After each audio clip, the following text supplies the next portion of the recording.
இன்றைய தமிழக அரசியல் களத்தில் மிகவும் பரபரப்பாக பேசப்படுகிற ஒரு தலைவராக திரு விஜய் அவர்கள் அரசியல் களத்தில் இமயமலை அளவிற்கு உயர்ந்து நிற்கிறார் என்பதுதான் உண்மை.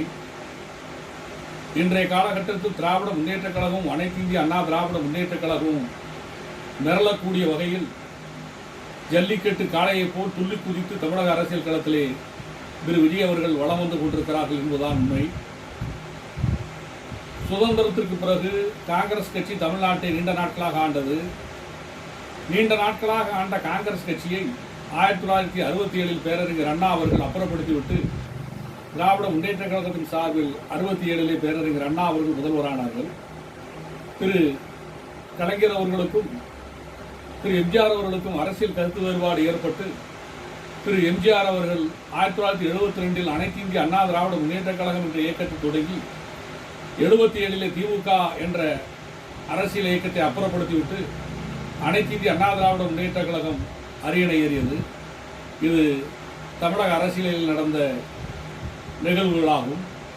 அந்த வகையில் 2026 ஆண்டு ஒரு மாபெரும் அமைதி புரட்சியும் இளைஞர்களிடையே எழுச்சியும் இளம்பெண் சகோதரருடைய பயங்கரமான ஒரு எதிர்பார்ப்பும், அதாவது தமிழ்நாடு ஒரு பயங்கரமான முன்னேற்றத்தை பெற வேண்டும், இளைஞர்களுக்கான இளம் பெண்களுக்கான திட்டங்களை தீட்டுகிற ஒரு மாபெரும் சக்தியாக விஜய் இருப்பார் என்று முழுமையாக நம்புகிற காரணத்தினால் இந்த 2026 ஆண்டு சட்டமன்ற தேர்தலிலே அரசியல் சூப்பர் ஸ்டாராக திரு விஜய் அவர்கள் இருக்கிறார்கள் என்பதுதான் உண்மை.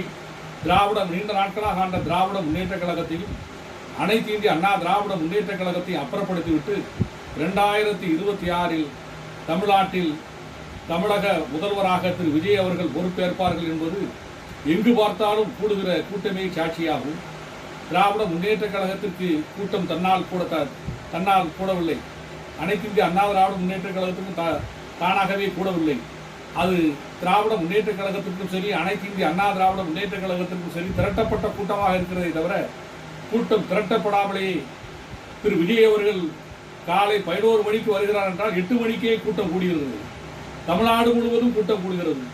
அனைத்து இந்திய அண்ணா திராவிட முன்னேற்ற கழகம் மாட்டு வண்டி வேகத்தில் அரசியல் களத்தில் சென்று கொண்டிருக்கிறது. திராவிட முன்னேற்ற கழகம் குதிரை வேகத்தில் அரசியல் களத்திலே சென்று கொண்டிருக்கிறது. தமிழக வெற்றி கழகம் தமிழக அரசியல் களத்தில் ஜெட் விமான வேகத்திலே பொதுமக்கள் ஆதரவோடு, இளைஞர்கள் இளம்பெண்கள் ஆதரவோடு சென்று கொண்டிருக்கிறது என்பதுதான் உண்மை. தாவேகா என்ற சொல்லுக்கும் 3 எழுத்து, விஜய் என்ற சொல்லுக்கும் 3 எழுத்து, அவர் தேர்தல் களத்திலே பெறப்போகும் வெற்றிக்கும் 3 எழுத்து, தேர்தல் முடிந்த பின்பு அவர் செல்ல இருக்கும் கோட்டைக்கு 3 எழுத்து என்று சொல்லத்தக்க வகையில் விஜய் அவர்கள் மாபெரும் வளர்ச்சியை இன்றைய கால அரசியல் கட்டத்திலே பெற்றிருக்கிறார்கள். தமிழக முதல்வராக வருவதற்கான வாய்ப்பு மிக பிரகாசமாக திரு விஜய் அவர்களுக்கு இருக்கிறது.